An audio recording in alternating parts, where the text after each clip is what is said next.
welcome to another episode of the Catholic Buzz. We're so happy that you're joining us here today as we explore lots of different Catholic topics, and we always appreciate your feedback. Thank you for the recent emails that you've been sending to us to show your appreciation, because we're having fun. And my name is Father Daniele, and I'm always joined by these two fun guys. Josh Sullivan, Hello. Welcome to you. Thank you. And the man over here who still owes me money from a bet he lost is Matt Van Milligan. Matt, welcome to you today. Hello. Yeah, and how are you guys doing? Advent has started. Yeah. Yeah, we're in. New year B, I believe, right? Year B. Year B. Yeah. Where the readings are all going to be revolved around year B. Yeah, so we started reading from the Gospel of Mark, which is the shortest gospel, right? So it doesn't really last us all year because it's so short. You know, we have to steal a little bit from the other gospels. But yeah, year B is when we read the Gospel of Mark, and that's what the church they split it up year A, B, C. That's the 3-year cycle. Yeah. We had some nice celebrations for Advent on the weekend. Like to begin our Advent season. Lots of them. Yeah, we did have lots of I them. felt like I was here a lot. I'm pretty much just going to rent a cot. I think that's what we're going to do. You are always welcome to stay here on a hard pew. So, Matt, what does the beginning of Advent look like in your family? This is our boys they're old enough to get it. They're old enough to kind of get into it, or they're just. It's funny. We had a very similar conversation that we had on our last podcast. Just like this is what Advent's about. This is a time of preparation. They like. They're excited for Christmas. So for sure. Yeah. That It's the anticipation. countdown. The anticipation is what I think kids love. I mean, we love it too. We look forward to Christmas as well. And we don't want to set those two against each other. Just kind of using that excitement about Christmas to kind of, flesh out that this is what the season is actually about, and we'll. Yeah. I don't know if I said it last episode too. We don't sing Christmas carols in my house. I don't allow them until after. It's normally after the Feast of Christ the King, and so. But somewhere in there, I eventually and they ask me, and I say no, and then I just okay, fine. Now you can. But it's between the week of Feast of Christ the King and the first. So we started singing Christmas carols in my house, and then that whole day. Christmas carols. You regretted it immediately. All day. And I don't mind. No, I don't mind. But they are like, it was blaring loud. Like I was outside working most of the time and I could hear it. And my sons told me that they did that for my benefit so that I could hear it, which is very nice of them to think of me. So we are moving towards the Christmas season, like you said. So it's a time of year when people are spending their money and making shopping lists and all these things. And so I thought we'd have a little conversation about that, and especially... Yeah, I was going to say, I remember calendars when I was growing up, always getting, like, you get a penny and you give a nickel at a certain times. I don't know if you ever have that. If you give a penny for this or you give a nickel for that, and it was like a calendar. Eventually you built up, like, $20 or something out of all the pennies. For you to keep or to give to charity? Or? To give to charity. Yeah. There's little calendars and stuff. That's what I remember from like growing up in the 80s in the Catholic Church. Yeah. Well, there are like Lenten calendars like that. Yeah. know? No, this was for Advent specifically, I remember. But yeah, it was because every time we got to give a quarter, a nickel, or whatever it was, we could put a straw in the baby Jesus's crush too at the same time. So it was all the fun stuff. So we're talking about how people spend their money, and this past week, I don't know if you're a soccer fan, but Diego Maradona died. He's an Argentinian player of soccer, 60 years old. Poor guy, God rest his soul. And I remember as a kid watching him. I think it was the 1990 World Cup, watching Diego Maradona play, and so he dies this week. So an article that came from that was a conversation he had with Saint Pope John Paul II. Yeah. I read that. And so he says something along the lines of, if you really wanted to help the poor, then why don't you just sell the gold ceilings in the Vatican, right? And then that, because he said that, I guess, and because of who he was as a character, and then he's saying it to the Pope, then it just became news all over. Like I read a couple articles on that. Yeah, that was very popular in the news this week. And we don't know how that conversation actually went, but he claims that he did tell Pope John Paul II that he should sell stuff in the Vatican and help the poor. And why we bring that up today is because lots of people have said that. Lots of people say that. Lots of people say the church has lots of money. They should sell their things and practice what they preach, practice what they preach, and all those things. So let's talk about that today. Let's talk about the riches of the church. Let's talk about your local parish. Let's talk about, should we give money to the church? All those things. And I think, I contribute to my parish. I contribute. You guys do as well. So I think it's good to talk about that.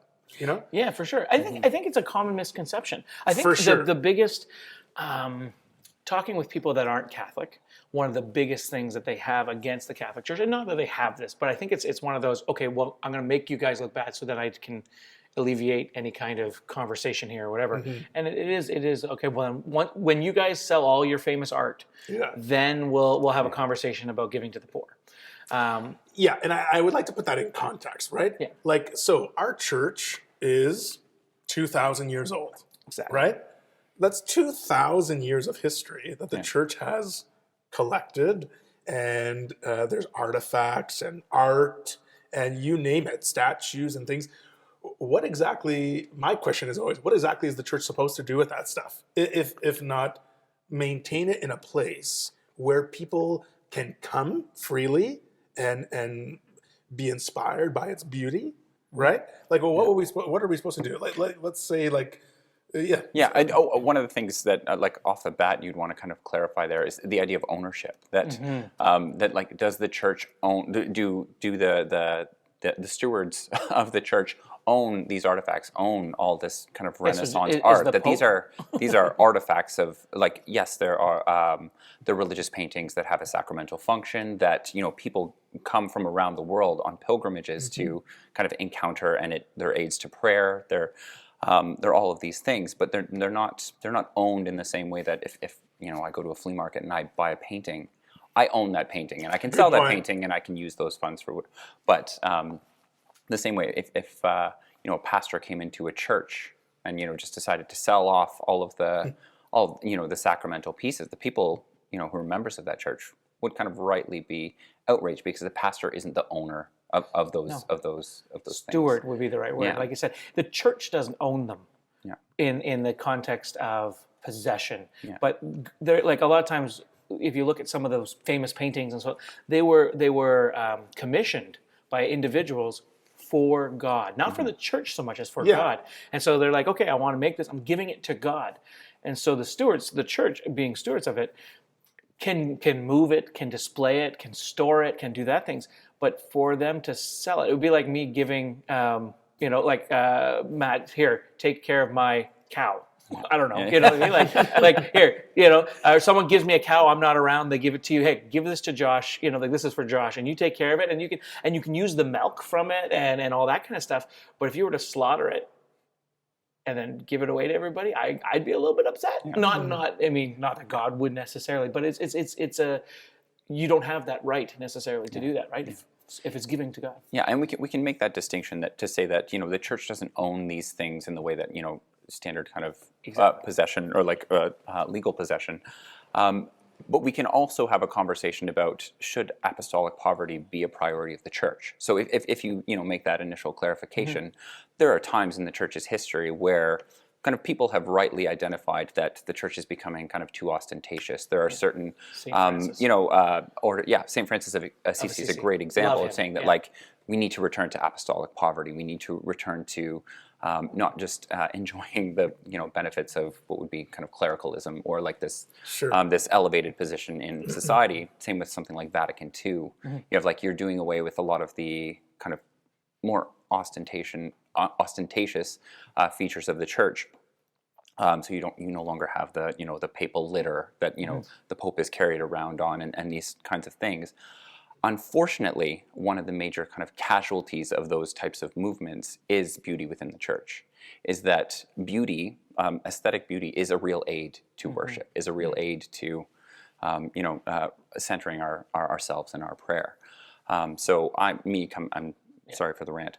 Coming from a Reformed tradition, the Reformed tradition developed largely in response to a lot of the maybe excesses of the church investing in kind of Renaissance art and whatever, so that there was a real kind of reaction from Calvinists, especially, that you're worshiping beauty. You're not worshiping God. You're worshiping beauty, and there was a real attempt to kind of strip all of those elements out of worship, and then but in effect, that wasn't necessarily a refocusing on worshiping God. In a lot of respects, it was you're starting to worship function, or once you take that beauty out, you're very limited in in the means by which you approach God. And I totally agree that God deserves our best. Yeah. Like when you look at houses of worship, churches around the world, they are houses of God, and so they should be beautiful. They should be beautiful. You should walk into a church, like, when we travel and stuff, and you walk into a beautiful church, it takes your breath away, and it really contributes to you raising up your hearts to God and lifting up your prayers, because it's sort of like in this beautiful way shows the immensity of God. I think that's stunning, and you don't get the same feeling when we remove that beauty, and sometimes we're building churches now that look more like, are more functional than beautiful. More functional than beautiful. Pillars of the Earth was a book that I read that had that. It was a mason is talking about, and he doesn't have any education, but he's a mason and he wants to be the great architect of a cathedral. That's one of his whole life goals. And that's one of the things that struck me when I read that part of the book. I mean, it's not necessarily a good Catholic book. There's a lot of Catholic things in it, but normally there's some good Catholic priors and abbots and bad Catholic bishops and stuff. But one of the things is building this Catholic church, and saying his whole function is to build this church so that people walk in, because they don't know how to read, they don't know how to write, they don't know how to do anything, but when they walk in, they can see the pictures, they can see the immensity of the building that he created, and know that this house belongs to a great king, the King of Kings, and that and he goes off on that, a little bit of a tangent. And I always remember reading that part and just going like, oh, that's why when you go into a big church, you normally see right near the front of the church, it normally right above the altar goes up. It goes up so high too. Like if I remember going into a cathedral, just walking up and looking up and just realizing like, wow, how high that is. Like stories upon stories upon stories, and you could see directly up. And the idea there too is like you can't see God, like he's up there. It's just wow, Yeah, and I think we have to remember too that God has blessed people with good talents and gifts, and we're returning those gifts and talents to God by using them to honor Him, right? Yeah. So people with the gifts of building beautiful, like architecturally sound buildings, or artists who show the immensity of God. These are beautiful things. For example, I'm assuming both of you have been to the Vatican. Yes. Yeah. No, I've never been. Oh, road trip. Yeah, we're gonna there we take go. Matt. Yeah. We should go and film an episode of our podcast right in front until they kick us out. So, but if you've been to that, which you have, Josh, like it's stunning. It is. Like just being outside in the courtyard is like in the street leading up to it. You just feel the presence. You feel different being there, right? And then when you walk in and you start to see big, and underneath the Vatican, there are stories. So the Vatican was sort of built on top over the centuries. It was started here and then kind of built on top and built on top and built on top. So you can, I don't know if it's open to the public, go down these levels. I was at the tomb of St. Peter. Some of it you can, some of it you have to have special permission. Yeah, and the saints are buried there. Yeah. Like St. Peter, there's the place where St. Peter was died. There's Pope John Paul II is down there. Yeah. Like lots of beautiful saints. This place should be a place where we honor God. This place should be a place where we keep that beauty. What would it be if Josh came in and just took a statue from the Vatican and put it at his house? Now we can't. What do we do with it there? The other problem that comes with it is, what do you do with that money? Feed the poor. What poor? Who, where, when, why, and all that kind of stuff. Not that that's a reason not to do it, but it is a okay. Well, what about the poor? Why not the sick? Should we be should we be healing the sick? So like, if let's say we were to do that, then who gets to decide? Is it just the people of Rome that get that? But these gifts are being given all around the world. Or do we have to just the logistics of? And let's not forget that the Catholic Church is the #1 contributor to charities in the entire world, and has been. I mean, fact check me, but has been probably forever. Yeah, there was that was one of the things. Once you make those clarifications, then I think it's safe. If you're having this discussion with someone else, then you can have the discussion. Well, like, the church actually is the most charitable organization in the world. And there was an article published either in Forbes or The Economist, I can't remember because it's probably 6 or 7 years ago, trying to fact check the claim that so they the way they categorized all of them, that they're saying is like, okay, well, only this aspect of their overall operational budget goes to charity, but they recategorized a bunch of things as healthcare, education, a lot of the missional activities of the church, to say that we're like, well, no, these aren't necessarily charitable. So they're trying to fact check that claim, but once you actually take all comment those facts without any sort of intention to misrepresent. It does. The fact is checked. It is true that for sure, and that's so. There's a couple structures of the church. So the church, like the Vatican and things like that, they contribute lots. And then you think of like every diocese, right? Every individual diocese that has its own local projects that they contribute to. Then you bring it down even further to each local parish. Like in our parish right now, we support so many different things. The crisis center, the women's and men's shelters, children in our schools who have no meals. Like I say, when there's no COVID, you have things like you give out lunches and meals and stuff like that. We're doing that now. And food banks. Supporting parishioners. Look at the giving trees up for Christmas. Our parishioners are fantastic and beautiful people who are just giving to people who need. So there's tiers and tiers and tiers of how much the church actually does for society, and I think it's kind of I think it's kind of awful that people criticize the church for not doing it, because they do. They give so much of their resources. Think of the food banks and the people who are fed and clothed, and that's the mission of the church. Yeah. When you talk about a poverty of the church, when you talk about St. Francis, when you talk about apostolic poverty too, so that is something like as a priest, and I know this, so I'll say my part, and then you can confirm or deny or whatever. But so I would go in and I would help priests with their finances. You've never offered to do that with me. I'm sorry, I can't. But I used to do that. I used to do that with all the priests in the area that I was contributing in Northern Ontario, and so I would talk to them all about how they're saving for retirement, if they're saving for retirement, and I knew what the diocese plan was about retirement, if any, depending on the diocese you're in, all that kind of stuff. But people don't realize priests make almost half of the poverty line. So the poverty line is, I think, at 37,000.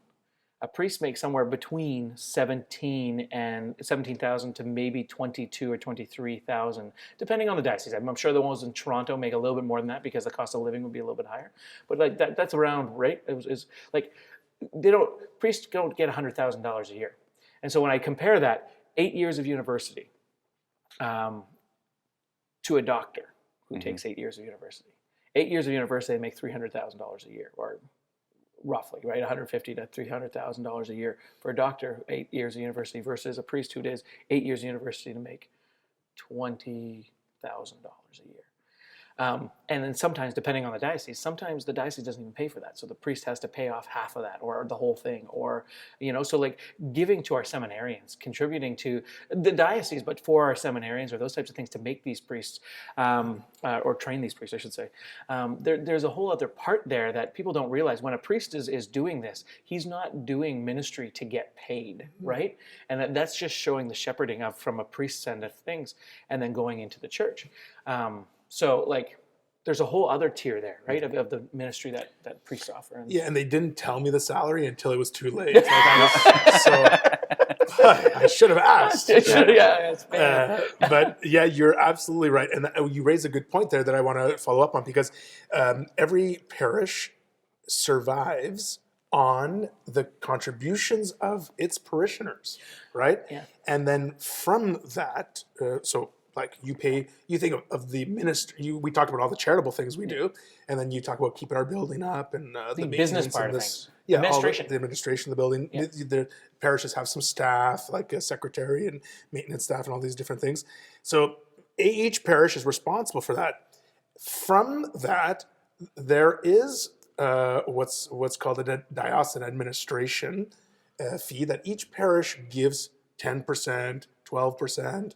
whatever it might be, to the diocese, right? And I like how you brought that up, because people often think, I don't want the bishop to get my money. I don't want the diocese to have my money. So they find all these creative ways not to have their money go that way. But the money, the money there is used to pay for seminarians who are training to be priests. You know how much it costs to train a seminarian today? Same as doctor. Yeah, it's like $27,000 a year. Yeah. A year for 8 years. That's one student. Yeah. You know, and the diocese helps and pays for that. Then, like all the youth ministry work that I do, the diocese supports that. Then we talked about the charitable works the diocese does on its own to support its own broad geographic area, right? Like those are all things that the diocese does. And then of course, there's some diocesan staff, but it's a good thing. The church is using its money for good. Now, a couple weeks ago, we talked about sexual abuse, right? And the horrible effect it's had on people. People think that the church is using their money to pay for settlements of these lawsuits. I mean, lots of that is taken from insurance settlements and all these different things, right? And not from like when people think like you give $20 to your parish, that $20 goes to a lawsuit. I mean, that's not how it works. No. Your $20 stays in your parish, right? To support the needs there. So I think that's worth mentioning. And distinguishing. Yeah. I think that's and even on top of that is other people that donate or have a like we have on top of the parishioners and the church itself. When we go back to charity works, you have things like the Knights of Columbus. You have things like the CWL and St. Paul's group and St. Francis group and all those types of things that have these outlying reaches into the community. A lot of hospital like St. Joseph, Mother House, starting like the colleges and all that kind of stuff, as we mentioned before.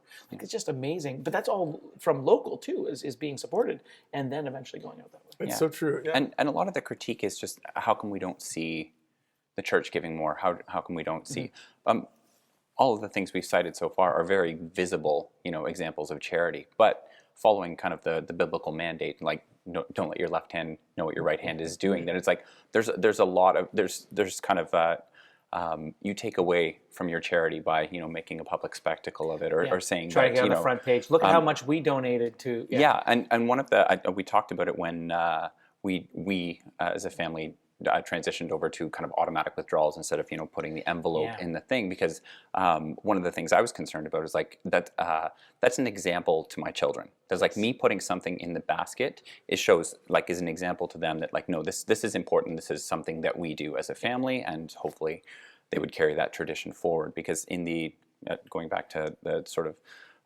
biblical context, like a lot of the giving, a lot of the charitable work, there was a commitment like leave the corners of your field unplowed so that the poor can go by their own effort and gather whatever. But like a big part of that was everybody in the community knew how generous you were. Yeah. Everyone in the community knew by how much what you took as a corner. How much land you took off. Yeah. So there is you want to balance those two things. You want to be a good example of charity to your family, your community, and the world, but at the same time you don't want to be so overt about it that you're kind of and even as a pastor, like I know many situations where families will come and ask the church for assistance, and we help them, and we just kind of say we've helped people this year. We don't go into details about like Bobby Joe came and asked for this and did this, and of course there's sensitive things but on that topic then is tithing, because I know I had the similar experience when we went to that. I was like, I'm not putting something in the basket, and for my kids, but also actually I got to be honest with you, part of it was like people aren't going to think I'm not donating, but I am. Not that I cared so much about that. I had to deal with that myself, but also just like for my kids to see that you're actually donating. Tithing. There's different ways to tithe. And one of the things that I had to do, there was a time where I went on disability and we didn't have a lot of money in my house and everything else. But there's other ways to tithe other than just giving. So people at one time used to give money in lieu of doing anything else, right? Because they were too busy to do other stuff. So it was like, here, I'll give money to the church and you can feed the poor for me. Because you have this ministry already in place. So here you go. And then that's kind of where tithing came, and that's where indulgences started. When we talk about indulgences, it started kind of forming. Was like, here, I'm giving money to the church. You're going to do this good act for me. It's going to get me into heaven. You know what I mean? And then that's kind of where, okay, I can buy my way into heaven if I just keep buying services for the poor. But it's not necessarily, whereas in tithing is giving to the church, whether that be through time, whether through your gifts and talents, but also through money. It's important to give your money. I think that too, but also giving your time. So if you are just sitting in Mass and doing nothing, could you read? Could you be an usher? Could you be a Eucharistic minister? Where is some of your gifts and talents? Where do they lie? And so what are the things that bring you joy? Like, are you an administrator? So if you're an administrator, maybe you look at getting on and helping Father out with a pastoral team or something like that. Administration type work. Maybe you're the one that's going to organize the lectures, or like little things like that. So where your gifts and talents lie, and use those and give them back to God through your service. Maybe ushering is a good spot for you to be, and so that's where that you just put your name down, and then. So I encourage people that are wondering how else. Like I give money, which is good. You want to give money because you got to keep everything open, the doors, the heat on, all that kind of stuff. But giving of your time as well, just in service, Yeah, and I think, like, I always like to tell people that their parish should be like their second home. Yes, 100%. Right? And I want people. For some to people, feel, it's more like that than others. It's like their first home. Yeah, exactly. But people should feel comfortable here. People should make it their home. It is their spiritual home.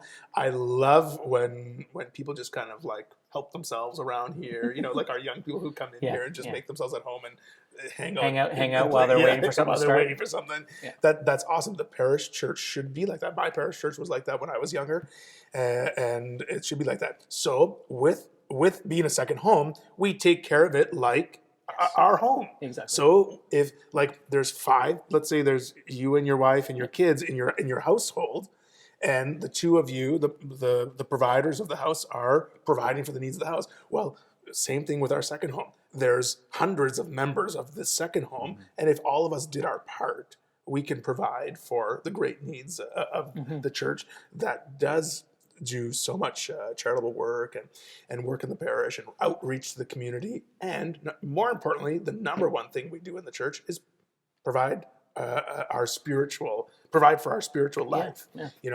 And we do that when the community has a part in it. So part of it is, yes, contributing like our gifts and our talents and things, and contributing what God has blessed us with. Yes. Right? So for some people that will be a higher amount, and so for some people that will be a lower amount. People always ask, how much should I give? It does depend on your situation, but it reminds me of right in the gospel of the Pharisee making a big show of giving a big amount of money, and then the widow coming by and giving the coins. Exactly. Yeah. And saying it's on what each person is different, right? But knowing that what you're giving is what is giving back to God. Yeah. What you can afford, or what you feel like you can afford to give. There was times where we couldn't give very much. Like I remember putting $5 in the weekend basket, and that's all I could afford. But we were dedicated in helping. So boys are altar serving, and then like fixing up halls or fixing up the church when we were in Thunder Bay specifically. We put a whole hall back together with some of the men there, but like organizing it and getting it done. What I mean? You do what you can to help your second home. Yeah, I think it's been a good conversation to have, because the church might have some beauty and some wealth, but I think it's used responsibly. I think it's there for us to share in the beauty there, and I think the church does do a fantastic job of supporting its members and the members of the community at large. Yeah. So good. Thanks for this discussion. And if you guys have any questions for us of anything we've talked about today, or suggestions for a future episode, you let us know by emailing us at thecatholicbuzzpodcast@gmail.com. And from the time of this episode till next, I'll be talking to Josh about my personal finances and retirement plan. And in the meantime, we'll keep praying for you, and you keep praying for us in this ministry. For Josh Sullivan and Matt Van Milligan, I'm Father Daniele. We'll see you next time on The Catholic Buzz.